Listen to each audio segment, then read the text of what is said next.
Enemy team took the hill.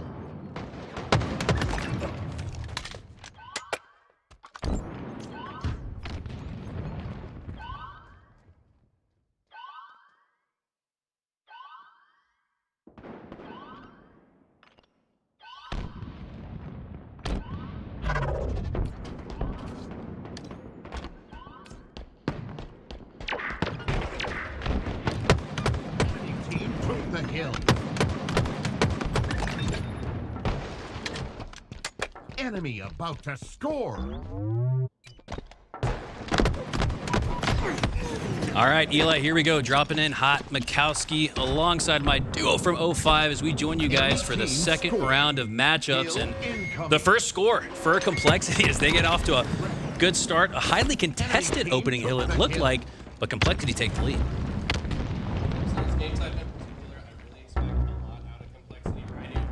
One of those guys that when he's talking about strategy, he's always talking about the transition from one hill to the next. Are we prepared for the next hill? And if not, should we delay the capping of the hill? You know, there's a lot of big brain plays that we see from RyaNoob. Cerebral. That's, if I could pick one word, what's the one word you'd use to describe Complexity? It's cerebral. Led by the veteran, RyaNoob. He's got a couple of crackheads underneath him, Descendant, Huss, and Precision. I think this team, Eli, I really like the composition. You got two main slayers, if you will, again, crackheads and Precision and Descendant, the artist formerly known as Carmea. And then you got two bruisers in that almost support role in Huss and RyaNoob, and that trickles down to that philosophy of 2v2 Halo where Precision and Huss are a duo, and Descendant and RyaNoob make for the other duo on the other side. One of my favorite compositions of players in the HCS. I couldn't agree more. I mean, just from a fundamental, like almost philosophical standpoint, the way these players approach the game, they all just fit together well. But even more than that, they have good vibes, good chemistry. If you watch these guys play, they're always having a good time. It doesn't matter if they're playing against FaZe or against a top 16 team. They are always bringing the vibes. They also all trust each other. They believe in each other. They hold each other accountable, more importantly than the rest. Like, if one of them is messing up, they're going to say something about it. And I think that's massive for a team's success in the HCS. And they can say that to each other without feeling offended or slighted. Right. We got a chance about a month ago as part of the Armed Forces Esports Championship to work directly with these guys for Complexity. You got the new coach Ashes as well. That's a massive buff to them, and we got a chance to see behind the scenes. We got to sit in on scrims. We got to participate in scrims with them, and just the way they communicate with each other, it's a true brotherhood on Complexity. On the other side, BitterSweet, you got some players to worry about there as well. Breakingshot, one of my picks, and I know yours too, for a potential Rookie of the Year run there.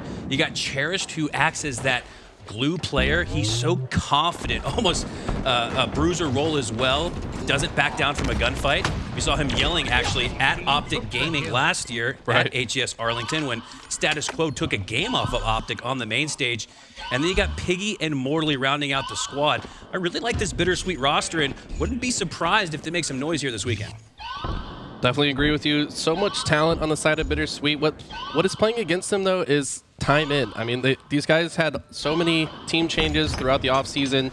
You know, at one point they had Last Shot. Obviously, Last Shot finding himself on Native Gaming now.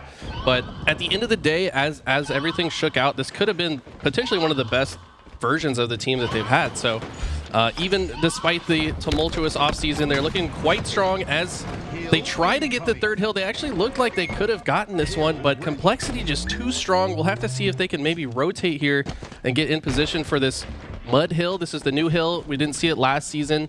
In my opinion, one of the harder hills to cap. I mean, it's just so exposed and in the open. There's multiple vantage points to get into here, but already we see Complexity in the perfect setup. We see a player that's watching Big Door, a player on the tower, the player in the hill actually with the sniper, which is Precision, and this man is absolutely precise with it. And Huss, look at that. He's just watching Big Door. He just knows his job within the setup, and he's going to do exactly that, and they're going to make BitterSweet's life very difficult to even get over here. An unbelievable start here for Complexity. Took a minute off of the clock to get to 3-0 in this game. And before we're even done talking about both teams, kind of introducing the audience to this series matchup, Complexity looked to already take game one as they have a convincing lead on this fourth particular hill. But just as I say that, 4 go down for Complexity, and now BitterSweet have their best chance. And we talked about this between Tools and I in that first round matchup. You'd almost rather go down 3-0 with 4 minutes left than go down 3-1 with less than a minute left. And that's what BitterSweet's staring at. They have the time, but they're down big. I would say that of all the King of the Hill maps, this one, more than any other, does have that comeback potential. Even if you're down 3-0, it is very feasible to come all the way back, especially with 3.5 minutes on the clock. Complexity, though, they look to just shut this out right here, right now. Descendant picking up this new sniper is scary. So far misses the first two, but this guy, I feel like, has probably been one of the most improved player throughout the lifespan of Halo Infinite in general. I mean, we had the pleasure of working with him before, and he was just a young gun with lots of talent, but now under RyaNoob, he's now 4-0ing the likes of BitterSweet, who are certainly tough competition. Yeah, and talking with Descendant, at that time known as Carmea, and you're right, we got a chance to coach him up a little bit in the very beginning of his days of HCS, and Eli, he was a player that would G-slide just for the sake of G-sliding, right? Right. He would just because he could. And we always say, as veterans in the scene, we've been competing and around for 20 years now, just because you can doesn't mean you should.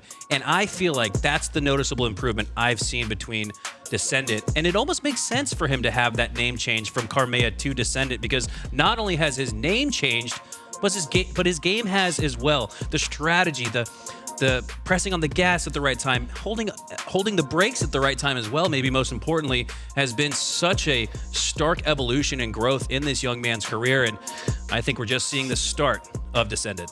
You make a great point. I mean, whenever somebody changes their name, it represents more than just a name change. It's almost like I'm being reborn as a new player. It's kind of like I guess what's behind the name change more often than not. And I see that with him. I see that with Dead Zone. Dead Zone's trying to approach the game differently. He wants to leave the Penguin days behind. Now he's going to be Dead Zone.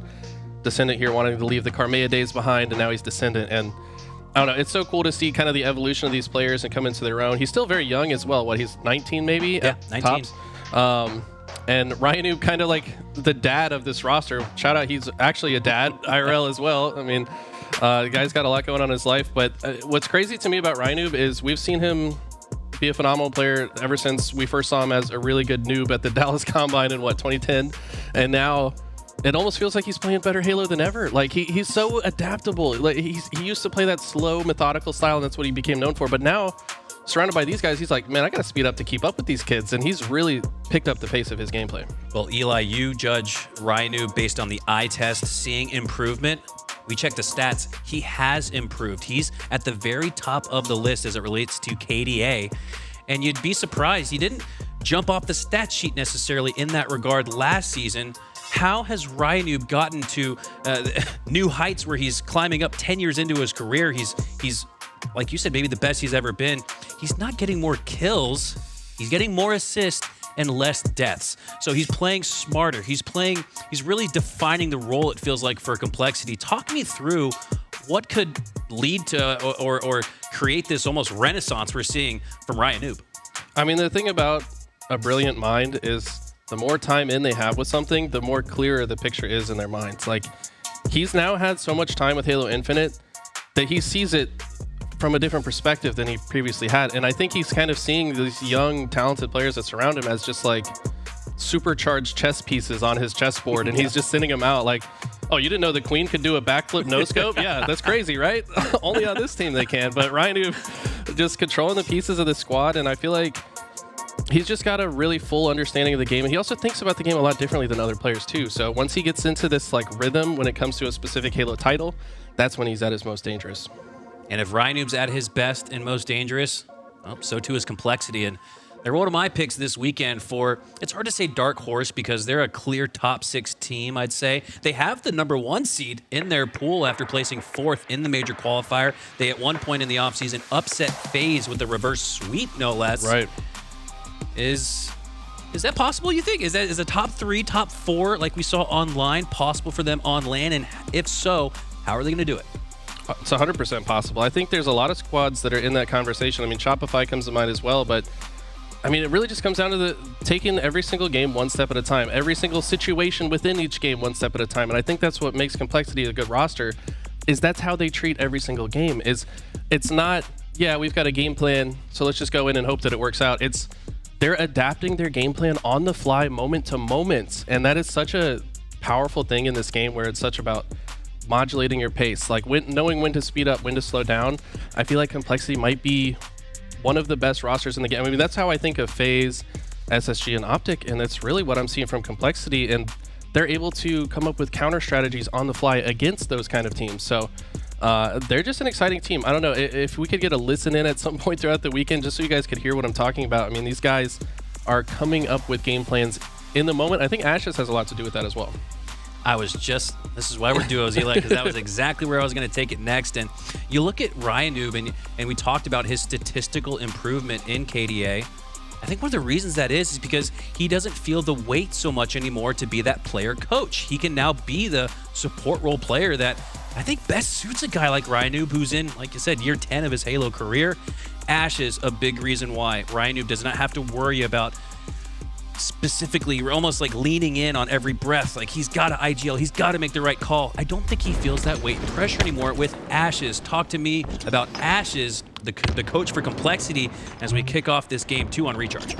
No, I think you're right. He doesn't have to micromanage anymore because he's got Ashes behind him. You see RyaNoob come in between games. Like, he'll give a little pep talk about what went right, what went wrong, but between different games and series. But he doesn't have to do that in the game. And I think that Ashes, I mean, the guy's won, what, 23 LAN championships, granted in a different game, Gears of War. This is his Halo Infinite coaching debut, but don't get that twisted. Everyone else in this tournament has immense respect for Ashes and what he's done in Gears of War, and if he can just bring those vibes, that positive energy, keep them locked in, make sure they're focused on what they need to focus on, but also not feel the stress that can come with tournaments. You know, there's a kind of a balancing act that you have to do as a coach to keep your team comfortable and locked in. A true fifth is Ashes, is Complexity. Woo! Take a 5+ kill lead, 7 to be exact, 9-2 off the start, and I almost feel like they're playing an objective game mode the way Complexity are methodically chipping away at BitterSweet's live control. They're almost on the brink of a 2-possession lead, and we're not even 2 minutes in. This is unbelievable. I mean, Precision, man. Already 6-0, hasn't died yet. And they're giving the man the shock rifle because he's insane with it. This guy hits so many shots. Actually, no, Descendant now with one with the shock rifle. And he's just going off. Tries to turn 2 on Cherished, but look at the discipline here. I feel like in prior seasons, we would have seen him chow to the death in that moment, but says, you know what, I trust my squad. I'm going to back up. Maybe I can get my shields back and ultimately trade this out, as they do. Now have a 9-kill lead.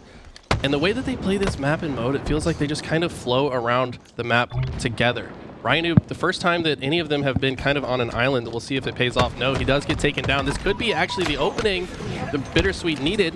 RyaNoob taking a gamble there, trying to get control of gold, but he gets shut down.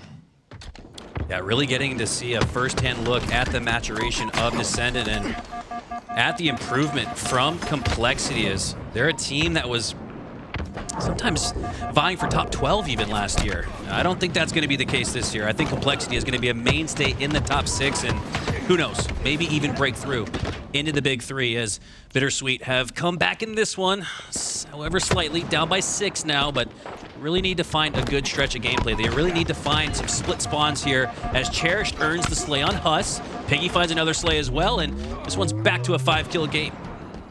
Precision all the way up to 11 already, more than half his team's kills.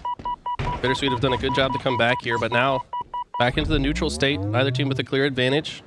We do have Descendant with the next shock rifle, and he's just waiting to see if a player rotates through gold. Since he hasn't seen anyone for a while, probably hearing callouts from the rest of his squad, maybe feels like it's safe to go ahead and rotate into A, so see him taking space here. I think the team understands that they're all trapped in the tower. They're kind of methodically setting up this collapse here. Descendant goes in a little early and dies for it. Does a lot of damage, but ultimately that trade goes in BitterSweet's favor. That shock rifle also going to trade hands. Fantastic bait and switch there from BitterSweet. Has them down now just 3 after what's looked like a really, really strong version of Complexity at about 1.5 games through this series. But BitterSweet have life, and they have 2 down, looking to make it even more as Mortally works his way off the back of C with numbers advantage and a dwindling lead for Complexity. Elects to just regain his shields, and you can see that trying to bait some players into Piggy's reticle. Interesting. They're kind of taking a page out of SSG's book. If you'll recall, SSG versus Optic at the World Finals, they just held back C-Silo essentially the entire Game 5 Recharge Slayer. It kind of works, right? But the problem right now is they don't have the lead. Usually that's a play that you want to elect for when you have the lead, force the other teams to come to you. But I mean, if I'm Complexity, like, I can take my time. I'm not that concerned with pushing into C, and we see that patience paying off here. Precision now, given the camouflage after winning that breaking sequence, Waits for RyaNoob to show up. Look at the teamwork here. Positioning almost perfect. Complexity having each other's backs. Huss with a nice flank on the other side of the map as well. These guys are always finding openings that the other team does not expect, and it ends up trading significantly back into Complexity's favor. What was prior only a 2-kill lead, they've now blossomed back to a 7-kill lead now. Yeah, it's a team killing spree plus for Complexity, which has them hovering around that 2-possession lead and heading into the 40s. You feel like that would feel like a convincing lead for Complexity as they're now up by 6, make it 7.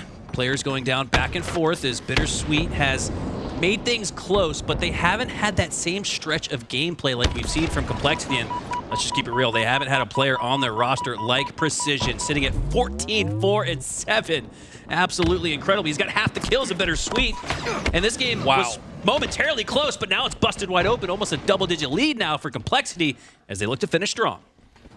Complexity getting 4 dead without dropping a single death at the same time.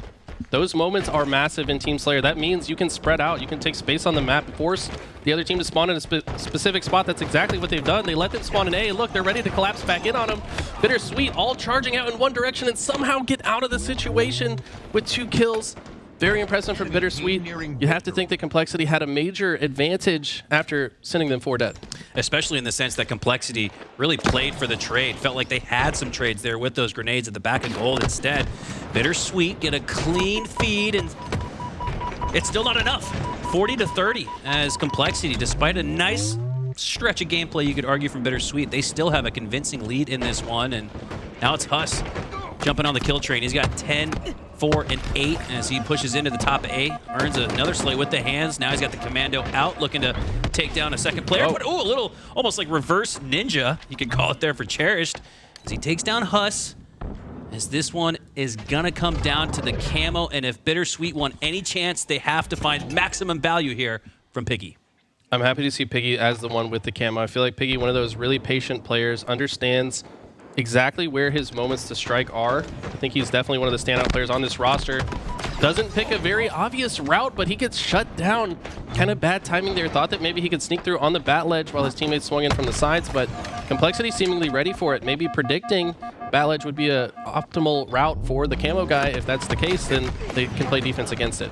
This is so impressive from Complexity. It was at the halfway mark, a 2-kill game, and they're going to have 2 digits plus on top as they're up by 10, looking to finish strong. 47-37 here as Complexity look for the finishing touches here in Game 2.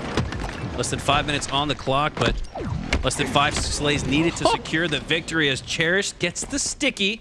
But again, Complexity strategically playing for the trades. That's going to be enough as they take the victory here convincingly. And it's early. This is only the second series that we've watched so far on the day, Eli, but Complexity looking like one of the top competitors as they're playing a very clean version of Halo. They're getting up in the lead convincingly, and it looks like when they're challenged, they're answering the bell as well.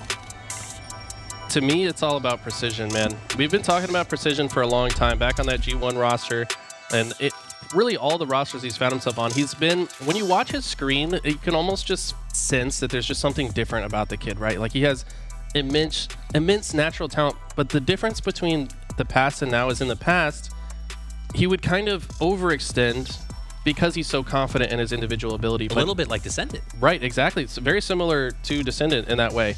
But now they both are playing with maybe like a greater perspective of the entire game and just understanding how they can push their skill to its limit, but not have it be a detriment to their team. Because in this game, man, as soon as one of you die, it's like a domino effect. The rest of you are infinitely more likely to die just because you lose one player. And I think they're starting to understand that domino effect and kind of valuing their lives a bit more. And as a result, I've seen Precision with more 19-kill Slayer games than we've ever seen from him in the past.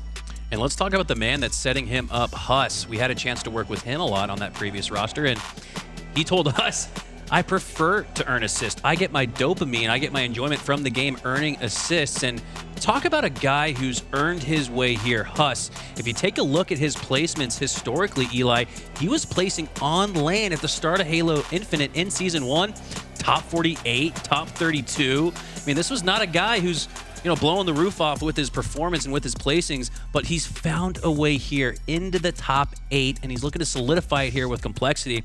Talk about his maturation and growth. And if you take a look historically at all of the top 50 Halo players in Halo Infinite, Huss was really the only guy that I saw a couple of top 32s and top 48s. There's really nobody else out there that's improved as much as Huss. Yeah, I mean, he's really worked his way up. Previously competed in Call of Duty, so he's got a background in other games. But I mean, we all know Halo is its own beast, right? Like you just have to have time in. You've got to play through so many scenarios to just kind of understand how the game flows, understand how to create advantageous situations for your squad, keep them at a disadvantage. And it's been a long learning process for him. I think he's been a great player for a while now, to be honest, but he just hasn't really had that standout like LAN performance just yet. That G1 roster that he was on felt like it was consistently underperforming. Maybe some stuff going on outside of the game that was impacting that team. So, now that he's on a squad with complexity behind him, established org, they have a amazing facility. Man, I miss those PCs. I wish I could go back. But 550 frames. Oh God, these guys are spoiled now, man. And I feel like it kind of created the condition that they're able to just be the best versions of themselves, and it's really come into what we're seeing today. Yeah, you talk about that facility and the opportunity to be a part of one of the most historical organizations in competitive gaming. And I go back to a guy like Descendant. We spent so much time with him in the last couple of weeks. I looked into his eyes and I saw a guy that realized that the moment's now. The opportunity is here. Everything that he's worked for, all of his dreams are coming true. And to make them a reality, he needs to put the time in, he needs to put the work in, and he's done exactly that. And what better way to do it than at the Lenovo Center in Frisco, Texas? As we've seen the complexity roster continuously boot camp, it feels like months ahead of time. And Eli, as a former Halo Pro and a coach here at Halo Infinite, you put the time in, you usually win. I mean, you got to put in the work. I mean, people ask, like, how do I be more confident? Do the work. Like, you literally got to do the work to feel better about your gameplay. And then when you show up, it's literally just execution. Like there's no doubt in the back of your mind because you've prepared for it. And I think that's what these guys have been doing. They've been preparing. I mean, just a few days ago, they beat FaZe in scrims 8-6. I know it's scrims, guys. Trust me, I know it's scrims. FaZe definitely a different beast when it comes to LAN, but there's not many teams that can say they even beat FaZe in a scrim. You know what I mean? So complexity just doing the work. I feel like they're putting the time in. They're talking through situations. They're figuring out not only how to play against teams like BitterSweet, but also the top 3 in the world. And that time's going to pay off. Can they beat Optic? I think they can beat anybody. What's so crazy right now about the current state of Infinite is the top 6 are all capable of beating anyone. But the problem is, like, how frequently do they do so? Like, I still think that the top 3 are still the top 3 when it comes to, like, the grand scheme of things. But on any given day in a 5-game series, any of the top 6 can win 3 games against anyone, right? So it's just, we're in a very exciting part of Halo Infinite. This whole season's going to be crazy, in my opinion. Like, I wouldn't be shocked if, one of the top 6 teams, quote unquote, like Complexity or Shopify, find themselves in grand finals multiple times this season, So I think FaZe still far and away the biggest team right now. SSG really close, though, to be honest. So by far and away, probably not the right words. But, I mean, everybody's just so close, and all these series are usually won by the tiniest margins. It's anyone's game right now. Yeah, it just feels like that big 3 moniker that we've given to SSG, Optic, and FaZe in year 3 could become the big 4, because lying in wait are 3 teams that could absolutely take that spot. You got Complexity, you've got Rebellion, and then don't forget about Sentinels, a team that made it all the way to the grand finals at SLC last year. So right. The competition could not be any more intense, and I think you're right, Eli. And it just speaks to how difficult it is. I was doing my top 8 predictions this morning, looking through teams, and I'm like, man, I'm leaving out Quadrant. I'm leaving out BitterSweet. I'm leaving out great teams. Right. And it's just because the level of competition has gotten so intense. In year 3, we know historically is always the best year of Halo. Look back at Halo 2 with the final boss dynasty and their rivalry with Carbon and taking it back at the end, and Halo 3 with Straight Rippin' and Believe the Hype, Triggers Down, Instinct. And even as recently as Halo 5 with the Tox Dynasty and getting cut down by Splice in that upset fashion. Year 3 has always delivered the best of Halo. Why is that, Eli? I mean, it's just the meta has time to evolve and breathe. And like when a game first comes out, there's a few strategies that work, so people start to do that. Then people come up with, okay, is there a way to counter that? And then by year 3, there's counter strategies to counter strategies to counter strategies. And it's just like, who is making it work in the moment to moment, who's icing up, who's hitting those shots. And when the game is almost solved, like the spawn system is just fully understood by every player that's in pool play, right? Like it's not that hard to figure out. If you guys are in these 3 spots, they spawn in this 1 spot. So now that they all understand how the game works, it just comes down to who's icier in the moment. And I think that's what makes it so intense and just so much more exciting of an esport in year 3. Well, we've got Game 3 up next, Aqua CTF. We got a chance to watch a little bit of Aqua TS earlier, but I'm really excited for this. This is the fast track of CTF. Not like on Argyle, requiring 3 team wipes sometimes to score a flag. You might actually be able to sneak one in on Aquarius. That's how quick it is. Talk to me about the changes, though, from Season 2 to Season 3, because Aquarius probably the map that changed the most in the offseason. Honestly, with the addition of the overshield, this map is almost playing even faster in CTF because just grabbing an overshield, if you're able to get out unscathed, which is kind of a problem in its own, but if you can get out with significant OS left, it's usually the conditions to go ahead and start running a flag. So I think all these teams playing it incredibly fast. Whenever they get even a slight advantage, they take it. And this is very interesting right now. Complexity actually all 4 in their own base, just kind of baiting BitterSweet in. I've never seen this before on this game type. They're all 4 just holding up in their own base. Maybe they knew that BitterSweet had the overshield or the heat wave, and it's not really paying off, to be honest. I think this is a map you kind of want to spread out and get some multiple sight lines, and it's kind of fun to see, though, right? It shows that they're willing to come up with maybe not unexpected style. And as I say that, BitterSweet get the first cap after a kind of unorthodox start from Complexity. 1 minute off the clock and a 1-0 lead for BitterSweet as they strike first here in Game 3 and really get their first strike of the series. And Eli, it just goes to show once again how important the OS is. It feels like you got a 99% chance to score if you grab it. You got a 99% chance to stop a score if you grab it. And there we see Cherished doesn't even get any quote-unquote value out of the OS, but just seemingly being that distraction, being that bait, causing all of the grenades and focus to go onto that P side of the base, allows BitterSweet to score, but the counter cap is on and through the mid-map as Descendant has it through the generator, looking to generate a little bit of offense here for Complexity as he does just that. A quick one here, back and forth we go, 1-1, and there's less than 2 minutes off the clock. Descendant just running the flag in behind 2 bodyguards as they are shooting everyone else on the map just to keep him safe. They do die.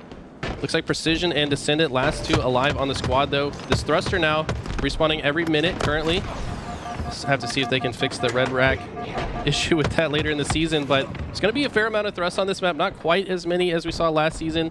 There's not 1 in each courtyard, just that 1 top middle, but look at this. Complexity goes 4 dead as Cherished grabs the overshield. He's also got a heat wave, and they probably also picked up that thrust, so massive sandbox advantage. Can they convert it into a flag cap? And this is by design. We talked about in that first series designated snipers on the squad. I think there's designated overshield grabbers as well, and you can see here for BitterSweet, they're vying to get Cherished with the overshield, but he works his way back to a defensive positioning with that OS. What are you seeing here, Eli? Complexity all spawn P side and all run through to BitterSweet's base. They said, okay, they have our base, let's just take theirs. And now they're just going to make it impossible for this flag guy to come in. If they can secure a couple more slays, they're working together. Precision, last guy alive. He's going to probably want to pull this flag out. No, he's going to see if he can get another kill. Doesn't come in now. Players coming off spawn. They might be able to shoot through the window. But no, it's a 2-1 lead now for BitterSweet. But you got to respect the play out of Complexity. Like a professional boxing match, this one's got a couple jabs going back and forth. Nobody's landed a haymaker just yet as the counter punch goes through on both sides, but it's BitterSweet with the lead, 2-1 here. And despite scoring previously, they're going to get a chance to earn the mid-map. If not for Breakingshot going down at the pink side, you're going to see 2 players trickle through for Complexity. But Cherished goes down quickly after. Piggy picks up the double kill, though, as this thing starts to reset, and it looks like, yeah, BitterSweet will have mid-map control as they take 3 down and look to score a 3rd one. BitterSweet looking very good in this game. I would say that it kind of feels like Complexity is almost in like an experimental phase right now. Like they're just experimenting some very unorthodox strategies to see if it could work out. Better to do that against a team like this than against Optic, you know. So curious to see if they decide, all right, let's just play the game the normal way and stop going for these crazy strategies. We'll have to see. Complexity litmus testing their way to a potential 3-0 sweep here against BitterSweet, but BitterSweet has plenty to say about it. But it's Complexity now with their first overshield of the match. We saw the previous 2 go to Cherished, now Precision with an overshield in his suit, looking to put it to good use. Takes down 1, looking to push in. Land the nade shot double onto Piggy, gets him pressed to the back wall, back of the flag as he goes down. Nice trade there as Precision takes him down, but Cherished earns the slay as well. And oh, a little battle rifle, quick flick onto Huss, takes him down as well. 2 go down on each side of the map, and we have a new battle for mid-map, but it looks like once again, BitterSweet are gonna win it. Yeah, right now, BitterSweet honestly just outplaying Complexity in a majority of the situations. That's why they have the 2-1 lead. Got significant slay advantage as well. You see some teabagging coming out. Cherished disrespecting his elder, RyaNoob. Don't know how that's going to play into factor. There's some players you really don't want to teabag, let's be honest. Like, Sparty comes to mind. I feel like he just turns into Super Saiyan Sparty if you teabag him. I don't know about RyaNoob. We'll have to see. I'm not surprised to see that at all from Cherished. Like we talked about, that anecdotal reference to last year's HCS Arlington, where Cherished is standing up on the main stage in a 1v1 with Formal winning it while he's practically standing up looking at him. I don't know. Wow. I don't know how he won that, but I'm not surprised. Cherished is a guy who's going to get in your face. He's going to give you the body disrespect. He's going to bag you. It's just a fact of life as BitterSweet look to maintain this 2-1 lead. Cherished. Nice stick. Oh, excuse me. That's another player instead. Gets the stick, but trades out. 2 go down for BitterSweet. 2 go down for Complexity, and with the flag out, this one's Mixy. Yeah, it feels like Complexity have slowed things down a bit. Maybe feeling like they might have been forcing situations a bit too hard. I like this decision. Just kind of playing through each situation, but Cherished is absolutely on fire right now. Ever since he picked up this battle rifle, hasn't been using it the whole time, but feels like he's been a force on the map. As I say that, though, Complexity able to get this flag all the way home, and there's no way they're going to stop this. They tie it up. Overshield's coming up, though. This is going to be very important to see who gets this one. At the halfway mark, we got a 2-2 game, and Overshield up now as it looks like Piggy's about to secure it with 1 HP and a dream. No, an Overshield, a full one at that, as he pushes on through, has a player weak in the generator, and he looks to clean it up. He does. Instead, that's Breakingshot, actually, and a flag goes out here for BitterSweet. BitterSweet, with Overshield, have been able to secure 2 of their scores. Do they have a third? I don't know if they know about RyaNoob in their base, though. I think RyaNoob was able to get through unseen and maybe hasn't revealed himself yet. Nope, ping comes out. You can see somebody has pinged RyaNoob's location. They've spotted him. Descendant tries to stop it here. Mortally with a very nice stick on Descendant. RyaNoob was taken down as well, but the spawners, Huss and Precision, going to try to make it difficult as they get 2 dead. This flag could very well get returned. They're actually going to run past the flag, trusting that it's going to ultimately return, and they might be able to get a counter cap here. Complexity are turning defense into offense. I love this decision here to let the time tick away instead of sitting on the cap and making it a redundant point. I love that strategy there from Complexity. Another potential call there from the new coach, Ashes, as Complexity have the edge in a 2-2 game. Looking to make it a 3-2 match as 3 go down for BitterSweet. This is looking like a good run for Precision. Yeah, but his teammates are dying at the same time. They are coming off spawn right here, though. Squad spawn's heavily prevalent on Aquarius. RyaNoob spawning right in front of his flag runner. Look at this. Descendant just waiting, knowing the likelihood of his teammate dying with the flag, decided that he wanted to just chill there, make sure he could cap it just in case. Was a great decision to do so as they take their first lead of Game 3 here. Halo's a lot like poker, right? I know you can appreciate that, Eli. Knowing when to hold them, knowing when to fold them, knowing when to go all in or call your bluff. As Complexity has worked their way back to a 3-2 lead, previously down 2-1, as BitterSweet have shown the most life in this series. The best chance it looks like for them to take a win, but Complexity take the lead right back. And if this next Overshield goes into the suit of Complexity, that gets called trouble. But instead, it's Mortally securing another OS for BitterSweet. This gives them a chance with less than 4 to go. This is going to be very interesting if they can do this. Just thinking about the way Complexity's been playing this, though, we highlighted some of the unorthodox plays that they started the game with. And this is kind of highlighting their adaptability, right? They've really changed up their strategy. But look at the run straight through the middle from Mortally, uses the Overshield and knows that he can survive a lot of extra shots, and they barely had any kills on the board as he ran this in, and they're going to now tie it up 3-3. Insane plays out of BitterSweet. Mortally, you can tell he loaded up the Aquarius custom games and practiced some flag runs as he has a sub 15-second score there, and you called it out, Eli. The Overshield. Great recognition of it. He says, you know what, I got a few shields to burn. Why don't I just run this straight through? As BitterSweet work their way to a 3-3 tie. 3 to go. You have to imagine the rest of BitterSweet recognize all they have to do is be a distraction so their flag runner doesn't get focus fired during a run like that through the dead center of the map. Now with 2.5 on the clock, it very well could be the next cap wins. Wouldn't be shocked to see one of them hit 5 either. This is very fast-paced. Looks like kills trading out. Neither team really having significant control right now. Huss in the other team's base. Piggy, last player alive on BitterSweet for the moment. Huss just wants to take him out, not feeling obligated to go pull a flag, but ultimately he gets taken down. BitterSweet still on defense, though. They're going to have to continue to fight for mid-map. Yeah, all these slays here are just to clear Complexity out. That's actually going to allow Complexity off spawn to push right back on through. Earn a slay on BitterSweet's generator as here we go. Another overshield. And with 2 minutes left, Eli, the winner of this overshield could win the match. Absolutely. Everything is super important right now. If we go to overtime, there will be one more overshield in regulation. Looks like 2 go down for BitterSweet. That's good news for Complexity. Now 3 dead. You have to imagine that overshield went into Descendant suit, as we see here. And look at this. He's just immediately aggressing the spawners. I imagine he has a teammate behind him that's probably looking to pull a flag. Yes, RyaNoob is the one in the base. He's going to launch it mid-map with the curb slide. Usually want to do that if the timing is such that players are going to be off the map for a while, and it's a perfect time to do so, as Descendant is just going to continue to apply pressure to these spawners to make extra space for RyaNoob. There's that overshield being put to good use. Complexity earning maximum value out of it to earn their fourth score of this match as they take a 4-3 lead, and with less than 90 seconds left, they can use defense to secure the ultimate win here, but they don't want to play not to lose. Instead, looking to push out on the middle of the map, but they trade out, but it feels like with a 1 flag lead with 1 to go, they'll take it.